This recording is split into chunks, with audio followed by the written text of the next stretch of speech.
Go.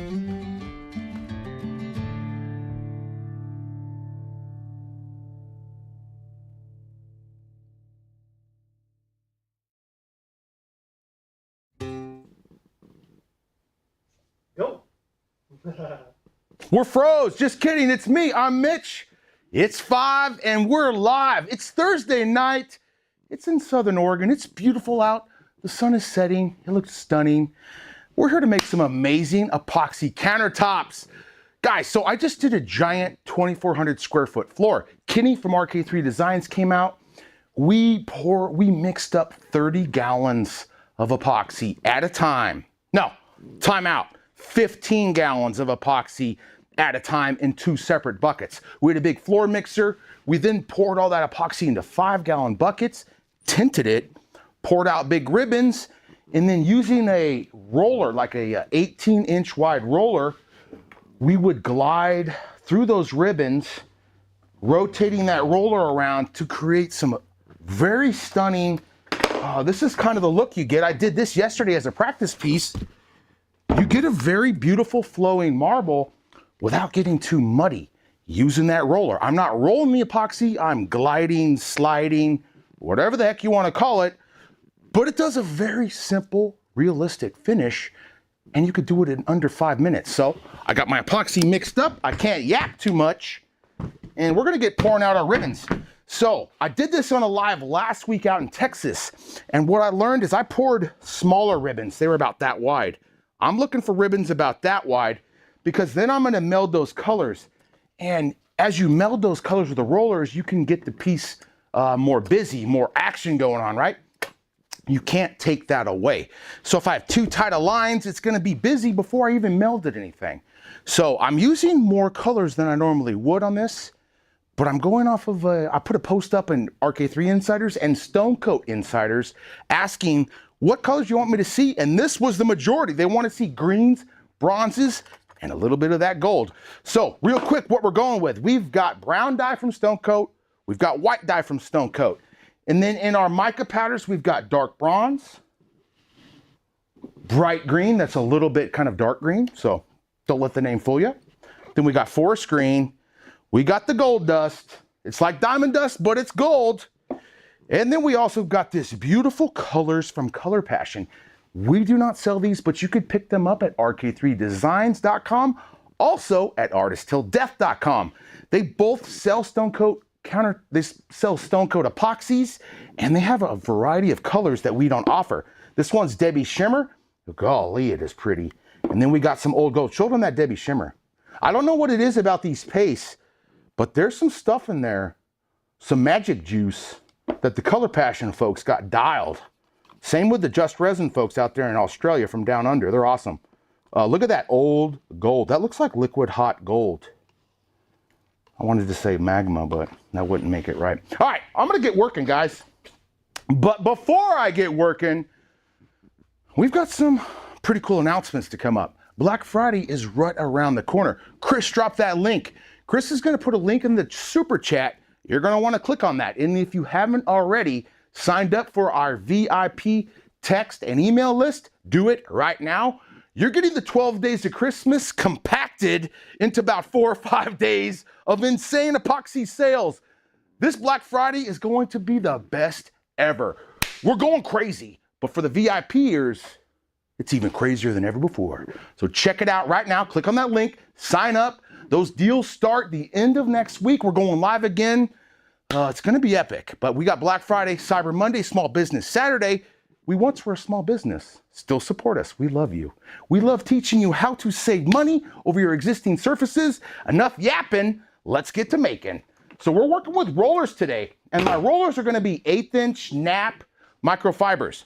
But first things first, I'm gonna pour out my colors. Let me get them over here so I don't have to reach over my piece. I'm gonna pour out my colors, in big ribbons. And I'm gonna kind of give my piece a little bit of flow. I'm gonna save this little guy till last. I might do a little bit, but that's gonna be my accent lines. Man, we're running out of room. So let's just go. Let's go to work. Ready, Nate? I'm just gonna start pouring out my colors right now.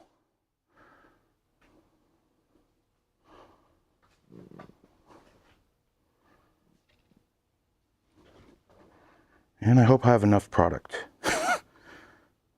You told me to mix extra, Nate, but I didn't listen. We're going to be in trouble. You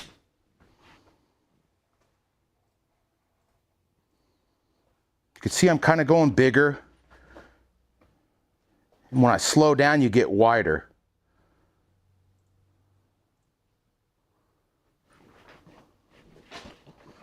I hope I have enough. So, you know, this countertop technique is really for the beginners too, guys. You don't need many epoxy skills. When you see how I start just melding with that roller, the epoxy is going to do the hard work for you. All you need to do is pick a color scheme. So what we're going to do is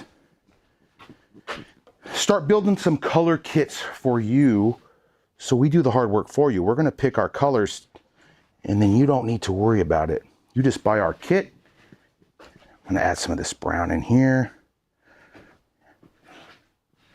Maybe a tiny bit in here. I'm going to set that right there. Let's go white.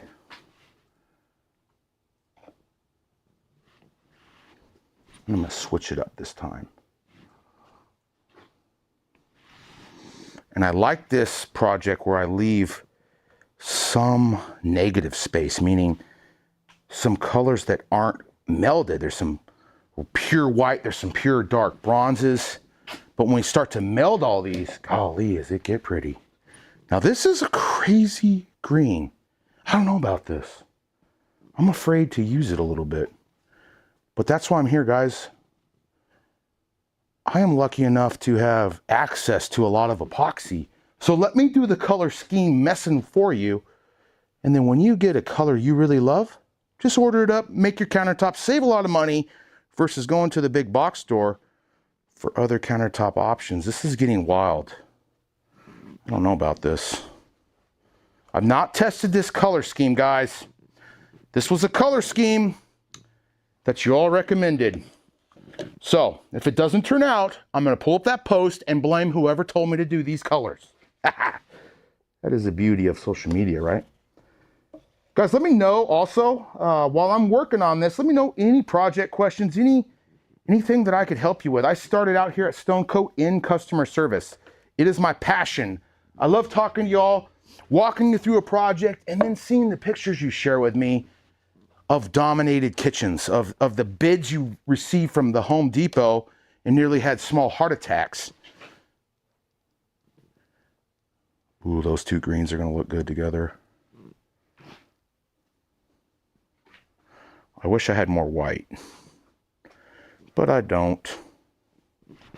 This is crazy, bro. I don't know about this. I'm quite nervous. I got some gold dust left and that's it. Holy Toledos. Let me know in the comments below. Is this going to be a W or an L? I don't know yet. We should have done a practice board with these colors, guys. I said that. You said, you'll be good, Mitch. You're a professional. I'm not a professional. I just pretend to be. That's my gold dust. Look at that stuff. That's cool. I'm going to save some of this too for later. All right, let's get melding. Holy cow. I don't know about this. I'm out. No, I'm going to use a lot of this for accent, but I will use a little. Let's put a pocket of gold right here. But this stuff kind of float. Oh, this stuff floats. So I really wanted to use this as my accent lines, kind of like this. That's that old gold from Color Passion. It is a really cool. We're going to also use 3 different sizes of rollers. So to begin, guys, I'm not rolling. I'm not going to do this. I'm going this way. And I'm going to walk into this brown. And I'm just going to start melding colors. I kick it over. I kick it that way. Walk over to here. Let's get into that super bright green. Holy cow. I don't know how that's going to look, but okay. Now I'm going to stop and go right back over what I just did. Fly over that, Nate. Look at how cool that is already. So the more you do this, the more busy the project's going to get, meaning the more lines, the more melding. So I'm gonna bring in some of my dark brown and some of this gold dust. Same deal, come into this green, kick over, slide a mountain over into that. Ooh. Ooh la la. So cool, so easy. I used to be a giant fan of the hand meld, but I think I like this more. I'm gonna come back this way now, Nate. Here I come. Look at that. Oh my gosh. When you come into the dyes and then the micas, there's something about a combination of both in the same project that will really make it look natural. And we haven't even busted out the alcohol yet. So what I did there too, guys, is as I came to the end to my foam, oh, I forgot to address the foam also. As I came to the foam, I used it to scrape off a big mound, so then I can kind of come back and I'm not dripping resin all over the piece. So this is an actual countertop sample. This is MDF. I have a drop edge on it. We have tons of videos on the channel teaching you how to turn MDF or plywood into functional countertops. We put a rock face edge. It looks like chiseled stone. But our tape dams that we apply whenever we're applying over 3 ounces per square foot of project. This is about, I got distracted. Look at that, Nate, come in here. This is about 4 to 5 ounces per square foot. Look at that. It's so pretty, bro. Also this, oh my gosh. Tell me that ain't cool. Guys, crush the like button, please. That's that button right here. Boom, hit it, crush it. Share this video, help us grow so we could share more cool epoxy videos with you. This is fun. Where was I? Oh yeah, tape dam. So normally we do a tape dam, exotic pours, melded marbles, and I don't even know what the heck to call this new technique. The floor technique with the roller, I don't know. Come up with a new name. Let me know in the comments below. But when we're applying over 3 ounces, we need to contain that resin until it thickens up. And that's about 2 hours for me here in Oregon. In Texas, in Florida, that's about 1 hour and 20 minutes. We're gonna peel this dam. I normally wrap tape around the perimeter, but with the rock face edge, there's little micro valleys. The epoxy will build up, and then it applies pressure, and then the goddamn is broke. The dam is broke. So you don't want that. We're gonna use this window insulation foam. I did one tiny strip of blue tape around the perimeter. You can barely see, like, look right here if you could see that. I've got blue tape underneath my window foam. Why? Because this window foam sticky is ultra sticky. So you need tape under there. You can easily peel this tape up. The foam will come with it. If I went foam right to my wood, I would have stickiness all over that, and it would not be pretty when you're done. So whenever you're doing a rock face edge, do your window foam. You can pick this up at the Home Depot. It's in like the window insulation section. Let's get back to melding. Tired of hearing me talking, right? Right, Chris? Chris, drop me some good questions, bud. I see that you already have. So I'm gonna show you how easy this is, and I'm gonna actually answer a question while melding. I put a matte top on my project, but it took the shine away. Can I go back over it with the gloss top coat? Will it bring the shine back? Absolutely. So you're gonna need to lightly sand. Ooh. You're gonna lightly sand that matte ultimate top coat. I would start with probably 150 grit. And you're going to sand that rough and then clean the dust off with 91% isopropyl alcohol and come back, ooh, wow, with, I'm sorry, I lost my train of thought. I thought this would be easy, but I got totally distracted by this. Dude, I love this new technique so much. The possibilities just exploded. I'm pumped. All right, so yeah, clean the dust, and then you're ready to apply that next coat. You can also, if you really want the super, super high gloss look, you can come back with a clear coat of epoxy.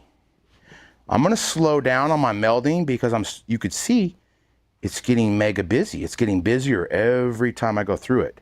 But there's sections I don't like. I don't like this. I'm gonna have to come there. I'm loving some of this white dead space, but watch, I'm gonna bring some green into it. Bye. Oh my gosh, you just move the mountain in, right? Isn't that cool? Do you think it's cool, Nate? It's pretty, right? Golly! If I say golly one more time, I'm gonna have to give away something. Who wants a prize? Let me know in the comments below. Who has been watching for the longest? I want to know that. Let me know where you're watching from. We love to see how far our reach goes. And also, guys, I'm asking you for a lot of feedback. But we've been doing more lives. Would you like to see more lives? Are they too much? You want to see more fully edited videos? Or, oh boy, I'm distracted again. Gosh! We got all kinds of names for this kit, for the technique. Ooh la la. What are they, bro? Let's hear them. Well, we got the Mitch shimmy or the Mitch twist. The Mitch shimmy. Woo! The Quister twister. The Quister twister. Bro, that was actually a nickname I had in high school. It really was. Holy cow. I plead the fifth on the rest. I'm not answering why. Oh, I love this. How easy, okay, tell me this in the comments, guys. Is this translating as easy? What I don't like is this. This looks like stupid. This looks like a boo-boo. And what this is some drizzled brown in that white. Just kind of just use your finger, you know, to take away that speckled look. See over here? Whoops. I smoked it. Like right here, I don't like that. So you can also use your finger, you know what I mean, to break things up if you don't want to just get that whole roller in there. We're so early on in the process. This material is moving and melding as we speak. I don't know if I want to do much more. Holy Toledos. I love it. Does it translate as easy, guys? Like, you could just, we need to start making kits with this. Who wants to see some kits using these rollers? I mean, golly, I think I want to bring more of this gold dust in. So I really love the gold dust over the brown dye. Like, this is fantastic. So what I'll do, here's some brown dye right there, big old swatch of it. Just gonna come a little gold dust action. So this is the same thing you can do, guys. Let's say you have too much white in one area, or it's too dark, and you have some more white epoxy, you can come, oh, see, this isn't melded enough either. I'm gonna bring this gold dust. The Mitch shimmy. I kind of like that, but I'm gonna bring that into this color that isn't very melded. And then I'm gonna stop.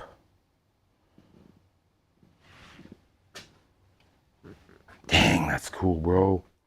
That's too much gold. What do you think, Nate? So I could also, yeah, I could just use this tip, just the tip.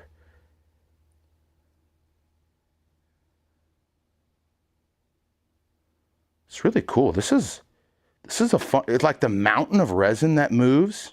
See how it parts the sea like Moses? And then when it comes back, it's just some natural stuff. Dang. I love this. Look at that. Look at that. Look at that. Oh my gosh. I'm freaking out over here. This is kind of wild though. I think I need some gold dust up in here. What y'all think? Let me know in the comments. I'm not going to say below. It's just silly. You know where the comments are. Has anybody used a roller technique like this before on your countertops? I'd also love to know that. Let me answer some questions real quick while this is chilling out. I have Courtney is asking, I have Corian countertop and I want to keep it in place, but my sink is built in, is fully molded and connected. That's called the integrated sink. How can I epoxy it and stop it at the edge of the sink? What can I use? Ooh, that's a good question. How would I do that? You could almost, the problem with trying to stop it at all, you got to peel that tape down eventually, right? And then at that point, the epoxy is going to flow. So that's a quite difficult one. But what I've done on Corian countertops before, when the customer had this issue, is I found a top-in, a drop-in sink that has a little nice, very small, low-profile top edge. Like it'll trim it out. I cut that sink right on out of there and I installed a brand new sink when I was done. The customer loved it. It was stainless steel. It came with all those goodies. It had like the baskets. It had the little wash rack, a cutting board. They loved it. It wasn't integrated anymore, but it looked way better. It was a stainless steel on top of a white marble. It looked fantastic. Otherwise, as you know, it's gonna run, and that is a hard look to get. One thing you could do is get your countertop to look the way you want it and then apply clear epoxy. You gotta be more of an artist. We're coming up with a cool technique where we take latex paint, we water it down by 60% with water, of course, so it's nice and thin, and we apply that over the existing surface or new MDF countertop. We let it all dry fully. It's probably gonna dry 24 to 36 hours. When it's fully dried, it's ready for epoxy. That paint's dry, and you're just putting clear resin right over that pre-painted countertop. You could do something like that and then apply a couple clear coats, and that will coat that sink perfectly, and no epoxy is gonna run down the sides. Now that's a pro tip. All right, what rollers are these? Christy, what's up, girl? Love seeing you on the videos. These are our same rollers we get from the giant, obnoxious orange box store. Right here. I wish they would sponsor us, then I would say their name. Right here. 1/4 inch microfiber. You could probably use any roller. It's just pushing the mount. Oh my gosh. I'm gonna put it right over here so you look at that part. Look at that, bro. How sick is that? All right, I'm getting out the isopropyl. So this thing is done. I've been yapping longer than I worked on this project, and I'm loving it. That super bright, mega bright green next to the olivey green, beautiful, beautiful. I'm gonna hit that isopropyl alcohol. Isopropyl alcohol is an epoxy technique that I pretty much use on every project. Why? Because it will sell. It takes some of the man-made look. It will sell and lace the resin, the metallics, and the dyes together. They fight for first place and do unique techniques on the countertop without you even touching it. Come look at this, Nate. I'm sorry, I keep making you hold the camera, bro. How cool is this? So now I'm gonna hit it with alcohol, and you're gonna watch it fracture right there. So that's what the alcohol will do. It takes some of those colors and fractures them up, sells them up, and this is gonna keep on moving. We're gonna get real fine, tight lines when this light green and the bright, not so bright green start fighting for each other. But when we're able to bring, oh my gosh. I love this new technique. You guys are gonna be seeing this a lot on the channel, by the way, so I hope you like it. What's up? Let's go. We got Evelyn. Could you use a chip brush to do that? Couldn't you? Let's try it. Chip brush, meaning AKA chop brush, AKA small throwaway brush. We sell these bad boys.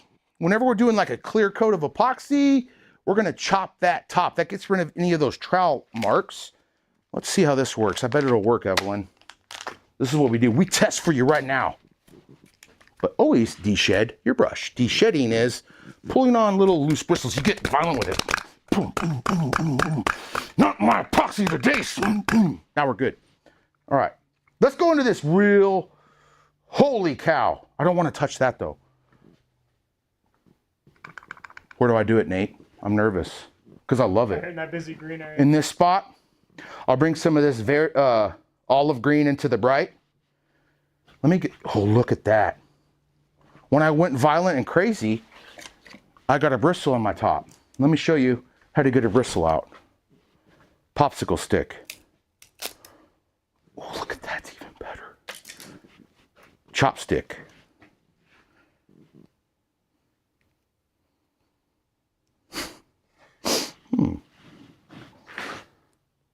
Let's see, that's a very small chopstick.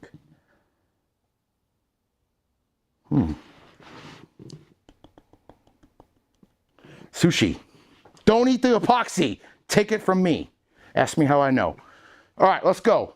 We're blending. So this is a super dry brush. What it will do is it's gonna suck up epoxy. So I'm gonna take it in a bucket that's got some of this green in it. So now it's wet and I got a loose bristle. I don't like loose bristles.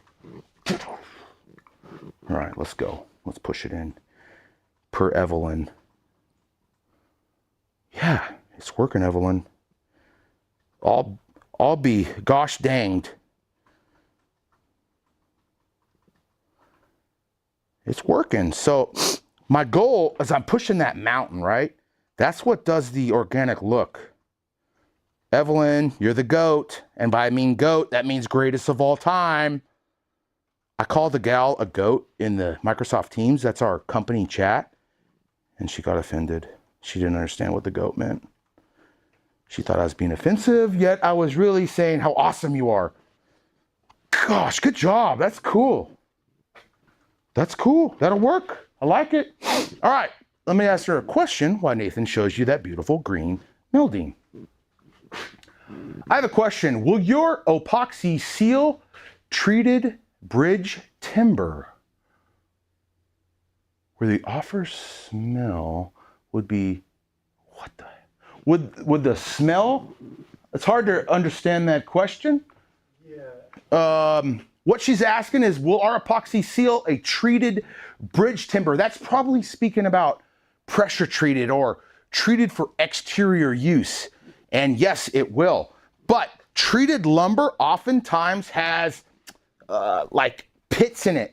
They'll run it through a machine that stabs it, because then they soak it in a material, in a liquid that saturates in, that helps it withstand the weather better. It's more waterproof. So that being said, it's going to be more porous. It's probably going to off-gas a ton more. So I'm going to remove the air bubbles. You can see the air is all over this thing. I'm going to use a propane torch. This is actually a MAP gas torch.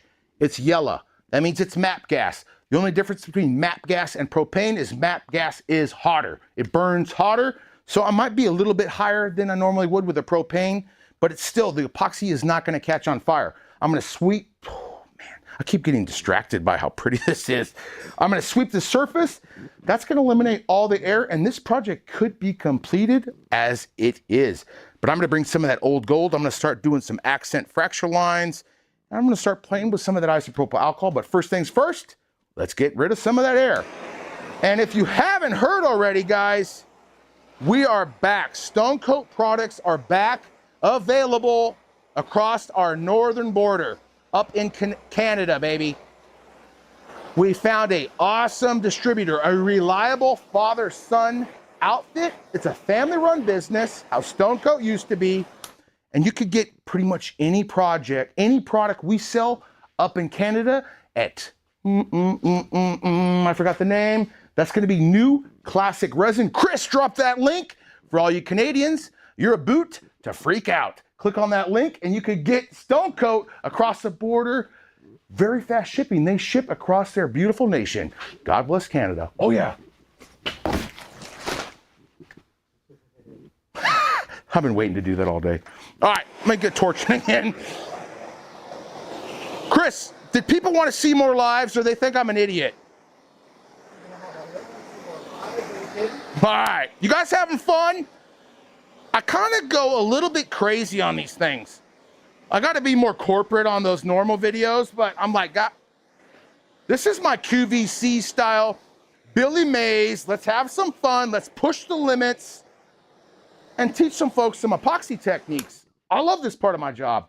The second part I love the most out of my job is heading on to our hands-on training course. That's held out in South Texas with RK3 Designs.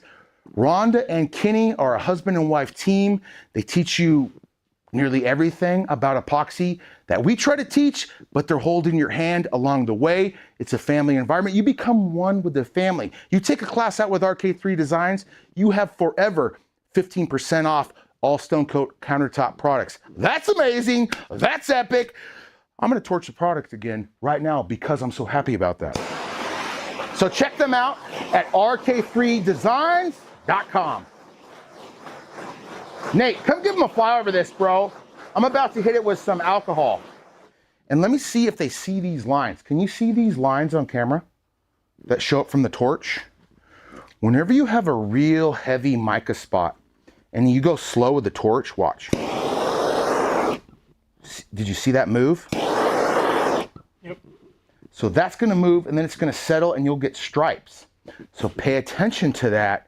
Sometimes you can make it look quite cool, but if you just are constantly going front to back, you'll come back to the project after it's cooled and you'll see these lines. You're gonna go, what the heck is that from? It's from the torch. So I often will come front to back and then I go left to right. I'm not gonna make a checker pattern, but then I'll come into here and follow some details just to break up those lines. I really, really don't like this green right here. I'm loving some of this white negative space, but this looks like a boo-boo. So just come in here with your finger and you can walk it around and get rid of most boo-boos or ruin it worse. I'm gonna get rid of this sky too. Whenever I start like working where it's fine detail, I start to whisper. Even when it's just me and Nate in here, Nate's like, bro, why are you whispering? Nobody else is here. But I'm focused. All right, I'm gonna hit it with isopropyl. Let me ask you a couple questions.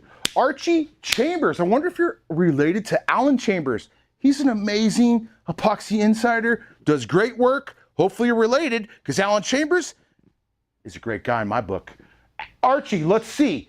When doing countertops, do you have to use food-safe epoxy? Absolutely, Archie. Hello? These are countertops. If they're not food safe and your chicken breast hits them, what's gonna happen? You're in big trouble. Stone Coat Epoxy is food safe. We designed it that way. So was our ultimate top coat. It has to be. I'm gonna come back now. Great question though, buddy. I'm gonna come back right now and do an Italian drip. What the heck is an Italian drip? Everybody's been to an Italian restaurant, right? When the moon hits the eye like a big pizza pie, that's a morning. I don't know what I'm saying. That's a morning. Thank you, whatever the heck Chris said. So I'm just doing big drops, right? And the combination of big drops and little drops brings this piece to the next level. And as you can see right here, y'all, I'm doing baby pulls. See the difference from that to this? That's atomized. That's not gonna do much. You want the bigger droplets hitting the piece because it comes to life. And you can add too much alcohol at one time. This is about as much as you want to add. You're gonna let that dissipate out of there, and then you can add more. If I were to add just a ton of it, what's that gonna do to my piece? It's going to muddy up these colors. Alcohol is gonna sit on here and it sizzles, it's moving the colors, it's thinning out the resin while the alcohol's sitting on there. As the alcohol dissipates, it then kind of comes back together, but it's still muddied out. It can look kind of cool if done right, but it also can, if you keep hammering it on, you'll come back and all these colors will be muddy and less vivid. So that's not the best look. So let that epoxy sit about less than 5 minutes, 5 or so minutes before hitting it with the alcohol, especially when you heavy alcoholed it. Now it's time, guys, I have not forgot about this beautiful Color Passion Old Gold. What a cool name. And it fits the name perfectly. I'm coming in hot. Look at this stuff. So you can get this stuff at artisttilldeath.com or over at our hands-on trainer, rk3designs.com. This stuff likes to float on the surface. It's super pretty. Oh. Give it a flyover, Nate. You've done about 7 flyovers, but we're not done. Look at how pretty that looks with the isopropyl on there. I love this. Unfortunately, I can't even read that name, but unfortunately I was able to get your bonding primer and sealer. Do you have advice on a great alternative? So we actually reverse engineered Rust-Oleum's XIM bonding primer to create our smooth surface bonding primer. It'll stand up right next to them. I will put my salary on that. It is amazing stuff. So if you can't get Stone Coat's bonding primer, grab some Rust-Oleum XIM. That's the next best thing.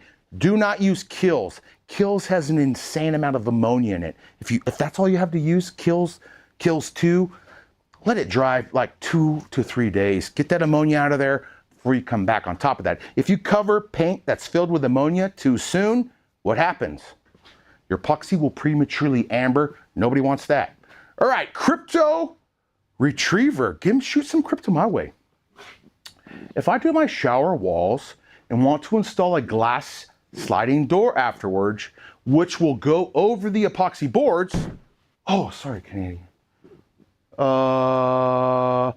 Won't tighten the screws through the epoxy board and wreck it. Very valid point. So what we do, I'm not going to be able to show you on this. Let's say, okay, here's my shower wall right here. This is my shower wall. It's finished. Now let's say I have a glass doors installing out here. He's very valid. You're usually anchoring anchors in through the shower wall into the studs behind that sheetrock to hold those heavy glass doors. And if this is just foam, you don't want that to compress. So what we do on the back, which this isn't that, is I would install on my outside edge, let's say probably that wide, 4 or 5 inches of the same thickness of wood. This is 1 inch. I'd get me 1 inch plywood or Medex, which is a water resistant MDF. I would put 5 or 6 inches on the outside of this foam before I do all my structure, before I put the mesh on, before I put the epoxy on. That way that is solid. You could screw right into that. You're still gonna wanna hit studs behind that. You don't want your whole glass shower wall just solely holding on to the panel. You want that sunk into some studs because those glass doors are very, very heavy. So we would put about 5 inches of wood right here. We would bring the mesh on the surface all the way over that wood. We'd quick coat that, we'd epoxy it, and then I'd red guard the back of that, silicone that in, good to go, and you could sink some wood, you could sink some anchors right through that without compressing that panel. Very valid point. We have an amazing shower class coming, the master class of all showers. And if you saw maybe 2 or 3 lives ago, I did the quartz with Kenny on my shower panels. That stuff is holding up perfectly. That test was a W. We're off to the races. I'm going to teach you how to install a pre-sloped shower foam pan and coat it with chipped up quartz for a non-slip, super sexy shower base. All right, let's get back to this bad boy. I don't want to mess with it. I love it. But I'm gonna mess with it. I'm gonna bring in this gold, old gold. Let's go. We're running out of time. I told you we're gonna be quick today. Here I go yapping. So I'm gonna come in, and with this style, guys, fissure line, because you'll see that in natural stone. You'll have fissures with cool accent lines running right along. Like, could you imagine being on the planet when some of that crap was made? I would love that. I love to get it loaded up on my stick, and then I will pre-drizzle it out, right? I'll come here, and then I walk it.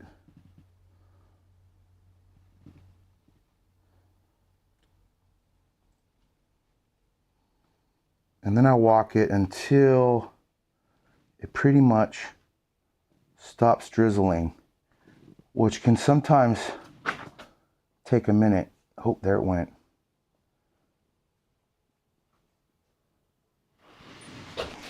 Dang it. So what I was trying to avoid was that. See that little drizzle? So what I can just do to hide it is a little breakup like that is all you need to do to hide that drizzle.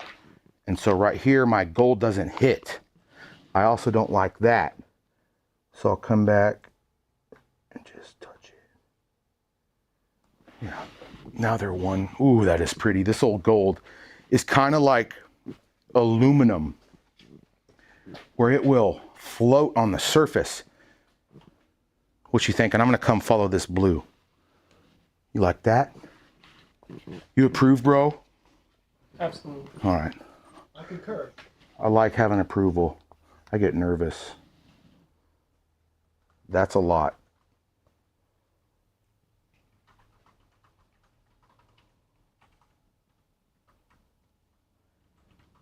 Oh.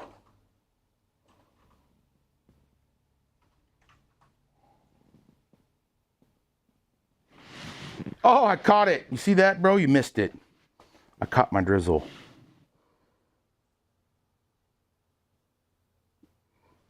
Hit it. It's a little too big, though.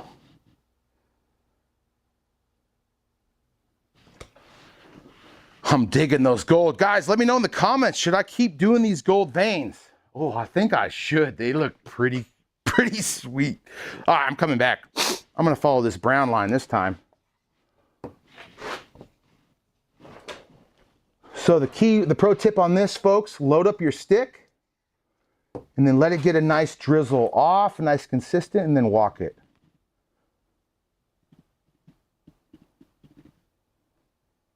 And I try to follow natural lines like that. Ooh. I don't do many horseshoes, but that one was so sweet. See that? Because it's following these, right? Horseshoes normally look funky-licious, but that looks epic. I love this. I love epoxy. I've been working with epoxy since we've had about 5,000 subscribers. We're almost at 1.5 million. It's been a heck of a fun ride.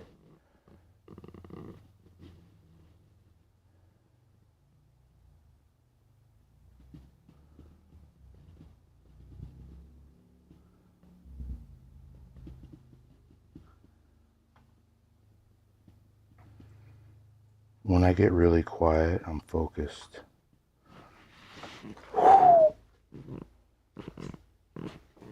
I love this. I'm gonna answer a couple more questions while I let this chill out. Nathan, go ahead and show them. KCDC Designs, Epoxy Countertops, and Tutorials.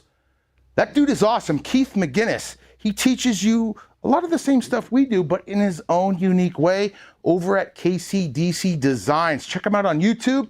Check him out on Facebook. And if you live in the Lincoln, Nebraska area, you want this dude doing your countertops. Trust me, he is about the most thorough epoxy artisan I have ever met. This dude takes tape after sanding in preparation for the ultimate top coat, and he back rolls his whole project with tape. That's how much he cares about you guys. It's amazing to me. This guy does amazing work, very thorough. If you want your countertops done in the Lincoln, Nebraska area, hit up KCDC Designs. But his question is, will the old gold react to alcohol since it stays on top? Keith, my man, I think that was a softball you just threw me. I'm going to show you how it reacts right now. I think it will. It's going to take those straight lines and squiggle them up a little. It'll add some selling.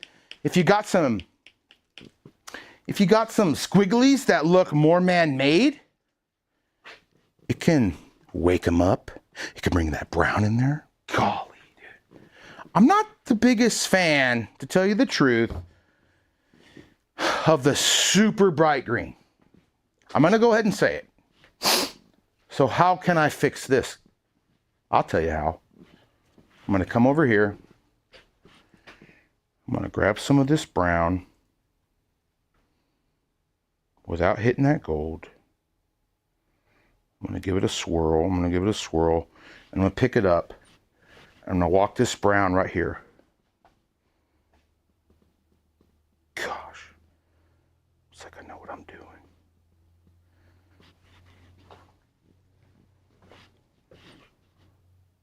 I'm going to come back because that stops.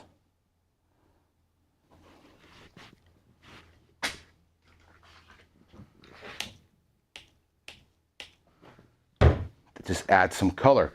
You can keep doing that. You can bring in some of your excess colors and tone down a super bright part. That's sick. I love this stuff. And it also made this look pretty cool. All right. Guys, let me know in the comments, what else should I do? Should I leave this alone or should I keep going? And while you are answering in the comments below, I'm going to answer some questions. Will your product hold up to weather in no cover? So weather's okay. What you need to be concerned about is direct sunlight. The epoxy almost makes a magnifying glass. So in direct sunlight, it can get very hot again. It also can premature yellow. So you want to keep anything outside out of direct sunlight. Newsflash, we got some amazing R&D happening currently right now. It's been happening for about 6 months. since we rolled out the polyaspartic top coat for our floors, I said, this is what I want. I want polyaspartic that can be applied 3 to 5 ounces per square foot. I want a polyaspartic that I kind of do a clear coat over if you don't want to do the ultimate top coat. And I want a polyaspartic that will take the ultimate top coat. Why? Polyaspartic does not yellow. There's aliphatic and non-aliphatic. One will yellow in 15 years and one will never yellow. It's expensive though, but your whites will stay white until your kids are dead. It is amazing stuff. It's expensive though, very expensive. You could pass on your home warranty to your kids' kids. Like that's an epic. So that's coming Q1. By the end of Q1 next year, guys, it's gonna be legendary. It's gonna be the best product in the industry. Also what we're talking about, these are my hopes. We're getting there. I said, I want it open. I wanna be able to work with it at the same time. I want 50 minutes work time, 40 to 50 minute work time, and then you can recoat it in 5 to 6 hours. So that means if you're a contractor, you can go on site, you can get there early, you can prep, you can pour, you could ultimate top coat same day.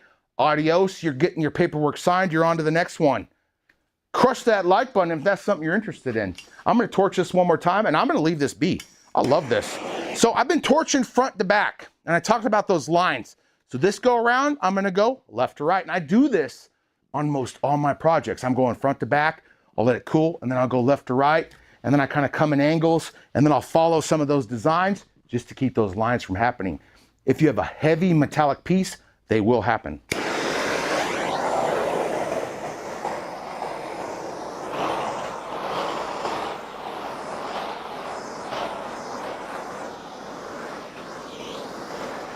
That thing's still running? Wow. All right, guys. Let me know too, folks, what colors do you want to see on the next, and what the heck are the Mitch Shimmy? Nah. What were their names, Chris? Those were some funny names. Mitch Twist. Ooh. The Quister Twister. The Quist Twist was another one. The Quister Twister. Ooh. Oh. But yeah, I also see the Quist Twist. Oh, that was sick. What if I dropped that in the resin? Sorry. I still gotta pick a winner. I'm your Huckleberry. Ooh. Yes, I do. Okay, we got a special winner. Haley's winning. Go to Haley's question. Yep. I totally jacked up my epoxy countertops.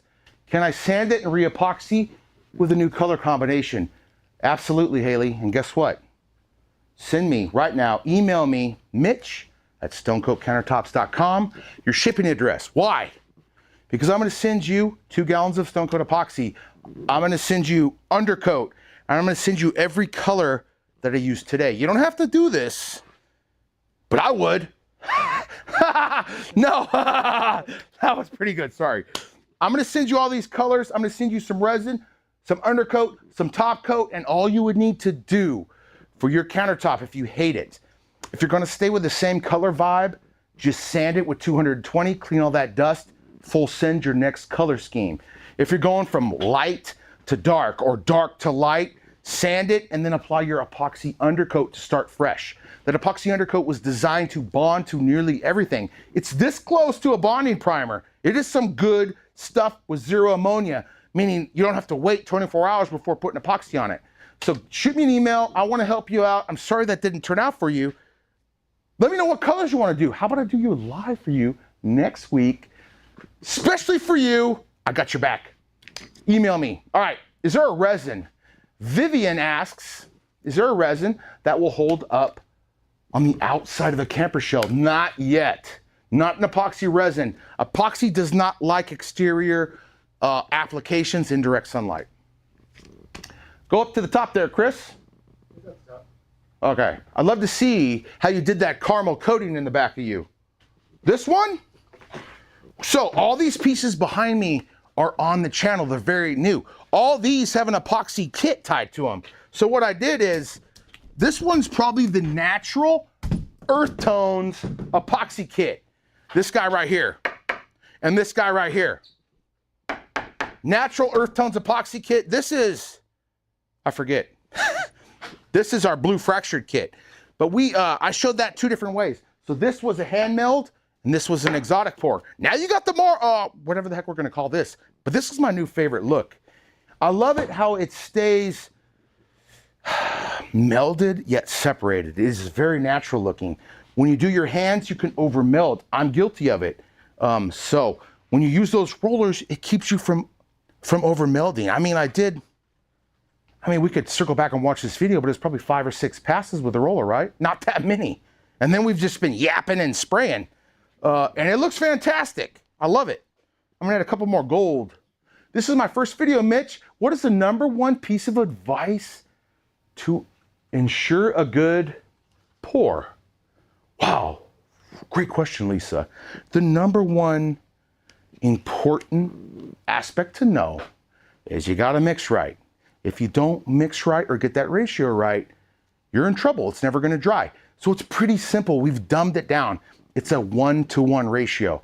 So if you put in 10 ounces of A, you're putting in 10 ounces of B. Then you're mixing for 2 minutes with a paddle mixer on a drill. That's what this thing is. And it's been through the ringer. That's got a lot of mixes in it. You also can mix by hand using a paint stick, but you're gonna double your mix time. So I'm mixing for 2 minutes in a drill, then I'm pouring out the clear epoxy into my separate cups. Then I'm adding color, and then I'm mixing again.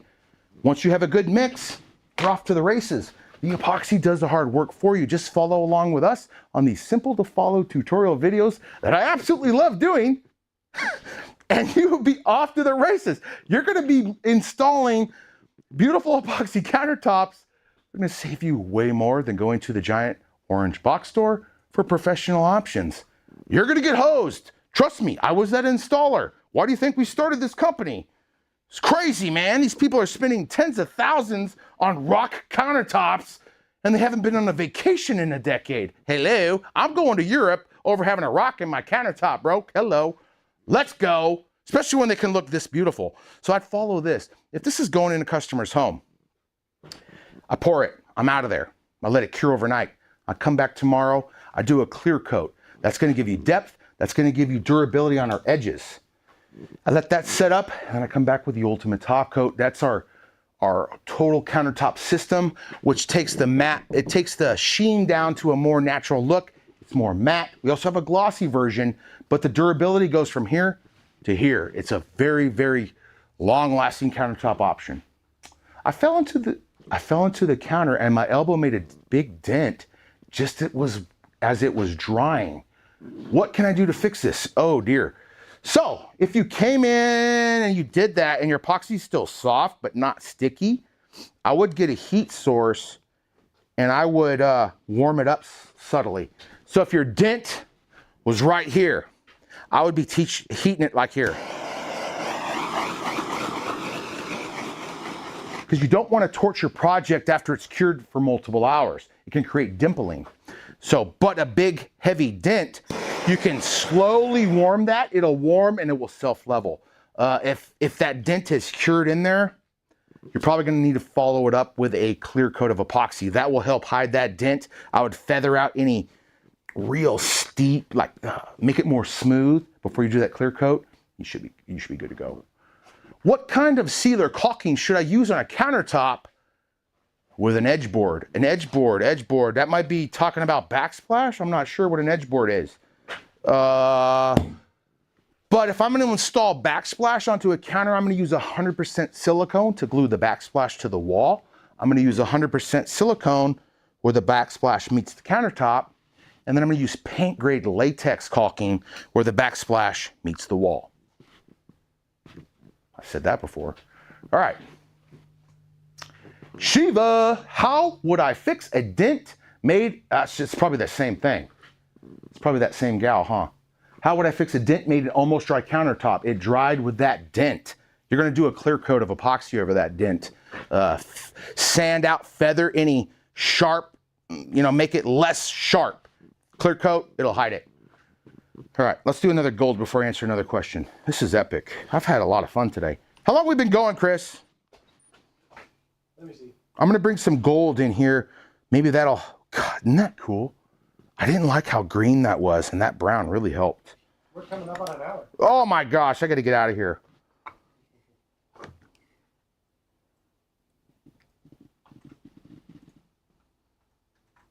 Let me know in the comments below how long they all been watching, bro. Have they answered that? I gave away all the additives. What else? I need to give away some more stuff. I want to give away a hat. Who wants a hat? These are pretty dope hats. Look at them. Is this a leather hat? Who would buy that hat on the website? But I also have some cooler hats. I don't know. You let me know which one's cooler. Come take a look. Oh, I got epoxy hand. What hat you got on? You got that on. Give me the camera.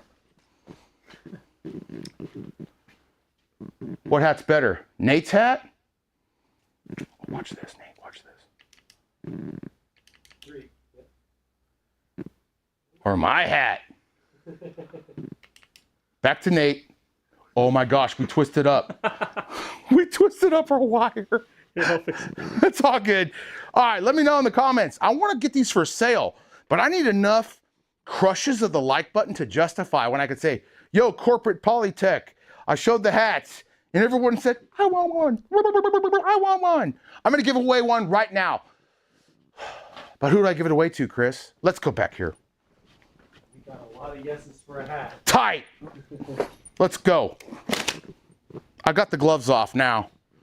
That means we're in trouble. Oh, you can see this up there too. No, I want to see the super chat. I'm going to come blank. Oh, yeah. Paula Crouch. Paula Crouch, let me know. Email me, Mitch at Stone Coat Countertops. Your shipping address, you're getting a hat. Awesome, but you better share a picture of it. That's what I want to see. All right, man. We're out of epoxy. I've got my coasters set up over here. Why do I do that? Whenever I have leftover resin and I'm doing a customer's job, I'll make a couple coasters. Why? I install that customer's job and then I have a matching set of coasters. And then when they see like something they don't like and I just bring out the coasters, they instantly forgive the thing they don't like. And they go, I love these. That'll get you out of a bind, guys. I did that in the granite industry. I would go out and template countertops. And then I would make the fabricators. I'd say, yo, when you cut out that intermount sink, square off a cutting board. And then I put little felt feet on it. I install the countertop. I set the cutting board down. And they don't even look at the kitchen. They're holding the cutting board. They're hugging it. They love that more than the entire kitchen I just made them. That'll get you out of a bind. I'm going to hit this with alcohol one more time. Because now is a good time. We've been yapping for like an hour, right?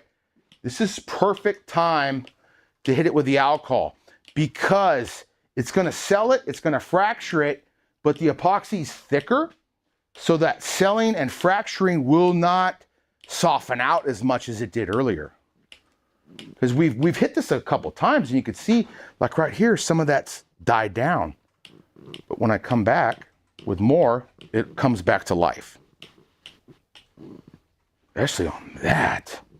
That was that old gold spot I had, dude. See how it floats? So unique. That's a cool thing about paste and stuff. All right, Pat has a great question. So do I do a clear coat before you put on the top coat? Well, we recommend doing that. Why? For durability, for a sanding layer, if you have to redo the ultimate top coat, you're not sanding off your colors. This old gold is right on the surface, right?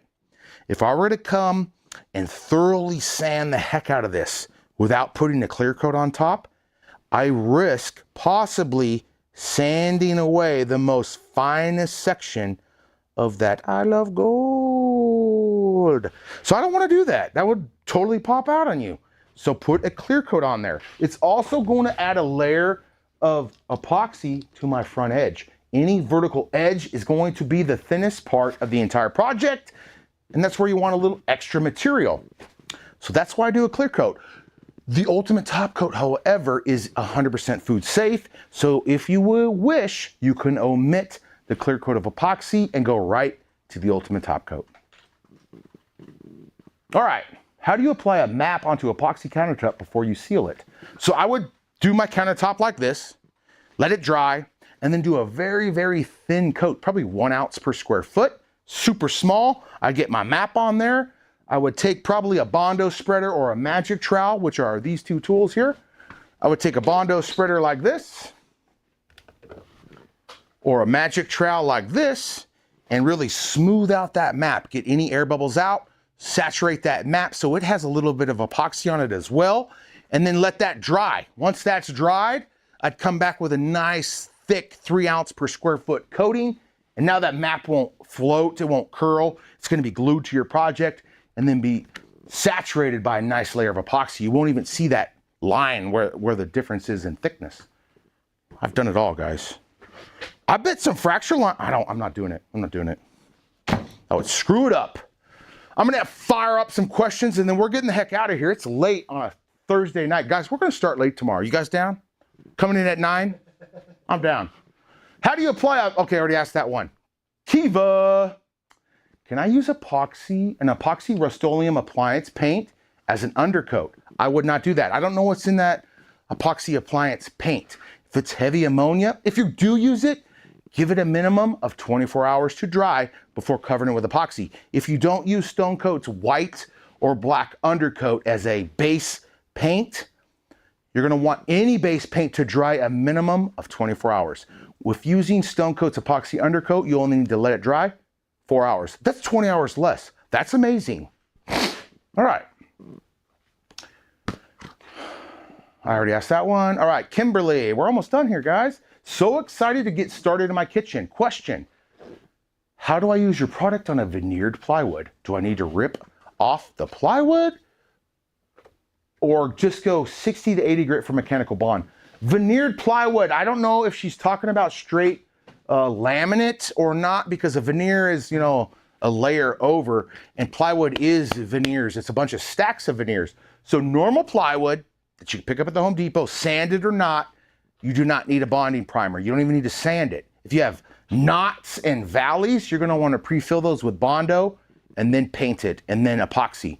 If it is laminate, like maybe that's what you're talking about, like that has a veneer over the plywood, right? That is a smooth, non-porous surface. So in that case, you're gonna wanna use our bonding primer. The prep steps are a little bit simple. This is what you're gonna do when going over existing surfaces. Like we're about to show this right on the kitchen set. I have a fake kitchen set right behind us. Let me go show them right here.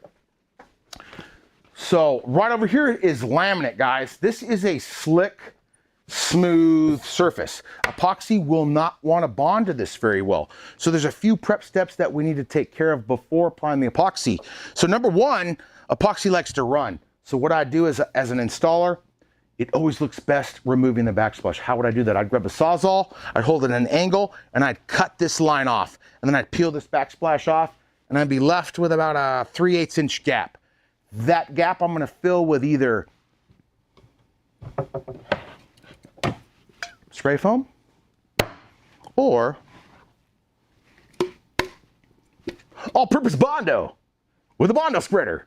I'll fill that gap, and then I'm gonna prep this as normal, and I'll cut myself a 4 to 5 inch tall, 3/4 inch wide piece of MDF. I'll round the top and the side and create a brand new backsplash. I'll pour that flat at the same time I'm pouring the countertop so they match exactly. It's the right way to go about that. Otherwise, if I was gonna do this style, the countertop's gonna look just like that. And if I try to do that on this surface, it's gonna go and look like, I'm not gonna say it. Smells though. Stinky. Don't do it. Don't do it. It's doo-doo. Don't do it. Cut it off. It's way better. So I'll cut that off, fill that with Bondo, let it dry, and then I'm gonna clean thoroughly my laminate, because you're gonna have grease and grime from your kitchen. That's normal. It's totally cut. TSP gets all that out of there, or another degreaser.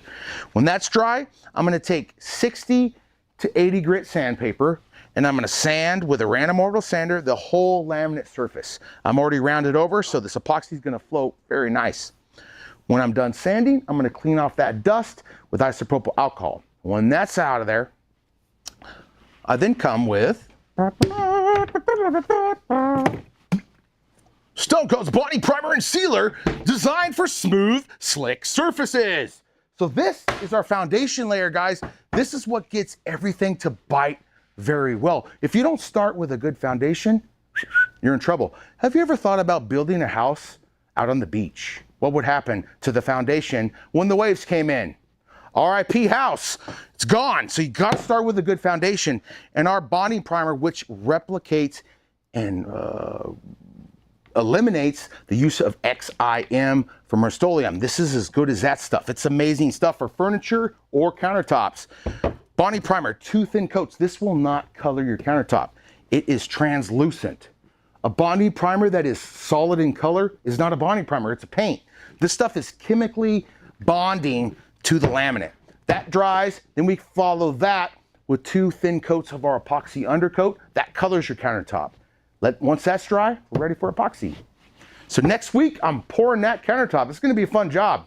I'm thinking about doing a roller technique. Let me know right now before we leave. Should I do exotic pour, roller technique that we haven't named it yet, or hand milled marble on our new kitchen for our very first project? Let me know right now before I get the heck out of here. And I'm not gonna touch this, dude. Maybe I'm gonna do this. I'm gonna fracture it.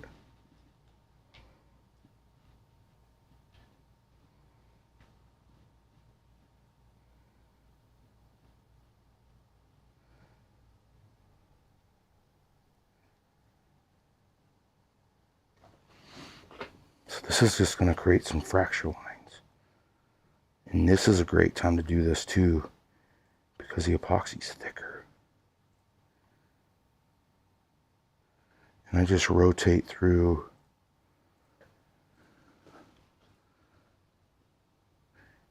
And just change the angle. Create some cool fissures, and then I come back with that alcohol. Breaks it up a little bit more. Ooh, that's pretty, right? That's sick. I'm seeing more votes for roller. Roller, you got it. It's a cool technique, isn't it? How easy is that? Like, as I was doing it on the floor, I'm going, Kenny, bro, why aren't we doing this on the countertops? He's like, dude, I'm with you. This is sick. And we made a giant error on that floor. We poured, oh man, we poured 30 gallons on like an eighth of it. I'm like, Kenny, I looked up, I'm like, bro, this looks sick, but this is supposed to cover like a third of the floor. And I stuck my finger in the resin I was standing in. My finger goes, it was like that. It was that deep. I'm like, what do we do? So I panicked subtly. And I grabbed the magic trowel, which is those big silicone trowels, and I pushed it tight. And I'm figuring I'm gonna make mud as I drag this all through and spread that material. But it didn't make mud. Wait till you see this video. It had probably this tall of a mountain of resin. I'm pulling this. And as I get to dry floor, it like lays it painting out the stunning floor design. I'm like freaking out about it. I'm in love with the fracture lines. I'm gonna do more of this while I'm chatting. I like it. But what I don't wanna do though is mess up some of the flow. Should I continue? No, I'm done. We're running out of battery, Nate says. Thank God, I'm tired of this anyways. Guys, all right, I'm gonna go over real quick before we leave what I used one more time, because you are gonna wanna replicate this. And let me know in the comments, should I make this a kit? We sell rollers, we sell frames. I could slap it all together for a simple purchasing pleasure of yours truly. Let's go. We got mica powders, we got bright green, we got forest green, we got dark bronze and gold dust, all found at stonecoatcountertops.com, followed by 2 Alumilite dyes, also found at stonecoatcountertops.com, white and brown. And then paste, we got the Debbie Shimmer, the little Debbie Shimmer, or I like to say Big Deborah Shimmer. I'm more of the Big Deborah compared to the little Debbie. Woo! Big Deborah Shimmer and Old Gold from Color Passion. Did I blow you guys out? I'm having a good time. Those are amazing colors. This Old Gold, one of my favorites. It floats. Look how it still stays. A lot of golds, for example, like look at this. This is Stone Coat Gold. It's sick, but look how wide it spread. See the difference? It really spread compared to how tight That stays. That's a W. Check out Color Passion, Old Gold. Pick it up at RK3 Designs or at our wonderful, kind artists, Artists Till Death, Erica and Jeff. Man, check them out. They just created the sweetest mural at RK3 Designs. They have like a, okay, I don't know why the Texas call shipping containers connexes, but we call them shipping containers out here in Oregon. They call them connexes. They painted the side of the Connex with the giant RK3 logo like it was like spray painted on a rail truck. Way sick. Check it out. If you haven't already, check out our Facebook group, Coat Countertops Epoxy Insiders on Facebook. Lots of helpful epoxy artisans there to guide you along your way. I love this piece. I'm happy. Okay, real quick questions, then I'm out of here. Mitch, if the laminate edge was squared, can you round it over? Can your router round it over? Absolutely, bro. Routers is what they use to cut laminate right on site. So I'd get an 1/8 inch or a 1/4 inch round over on a trim router. I'd hit that front edge, both sides. But you're gonna get to the edge and that the base plate is gonna stop you from routering all the way to the side. Don't panic. Grab yourself a random orbital sander and just mimic that round over, sanding close to the walls. You can also flip that over and hit the bottom side. If that bottom edge of your laminate is real sharp, you want to round that too, because that brings those drips underneath that edge so you have a nice coating of epoxy underneath that rolled edge. I'm going to stick here about another hour or so until this epoxy thickens, and I'll remove this dam and I'll show you some pictures on our Facebook group tomorrow. So be sure to go join that group so you can see those pictures. And if you haven't, subscribe right now. We go live. We're going to try to go live every week. I've really been enjoying these. And don't forget about that Black Friday sale. Chris, drop that link right now. Black Friday is coming. We have a VIP sale. We're going above 20% on a lot of these sales. You don't want to miss them out. It's going to be the 12 days of Christmas jammed into 4. Let's go. The Quister Twister. The Quister Twister is in the house. I'm out of here. Would you use fiberglass mesh on a 1/2 inch foam, backsplash, and an exotic pour? So I do use the mesh for our shower panels. That's the other panel. We use that to reinforce foam, but I would not use foam for a countertop. I don't think that's more durable enough for constant countertop use and abuse. You're going to want to use something more substantial than foam. However, foam on a shower wall, you're not sliding things across. You may be slipping and sliding and elbowing it, but it's going to hold up with that mesh. Trust me. That hurt my elbow. Do you avoid sanding until you put the clear coat on, or do you sand between coats? Great question. You can apply a clear coat of epoxy if you come back to this between hour 18 and 24. Past 24 hours, you're going to want to sand lightly with 220 grit sandpaper and clean off the dust with isopropyl alcohol. And if this was my old gold, or I had some spray paint veins that are floating on the surface, I would sand around and then just sand right to those veins. If you got a little swatch of unsanded epoxy, you're good to go. And that's it for the questions, guys. Don't forget, I'm Mitch with Stone Coat Epoxy, and we go live nearly every other Thursday here on this channel. We appreciate you watching. We appreciate your business. Don't forget to go join that VIP Black Friday mailing list. You're not going to miss those sales. And from all of us here at Stone Coat Epoxy, don't forget, you got this, and we'll see you on the next video. Come show them this before we leave, though. This is legendary, bro. Crush that like button if you like this project. I had a lot of fun making it. I've never done these colors before. This is fun. What are you guys doing the rest of the night? Eating dinner with my family. Eating dinner with the fam and kids? I don't know what I'm going to do. I'm going to go hit the gym, I think. Me and my son have been working out a lot. I'm so sore right now.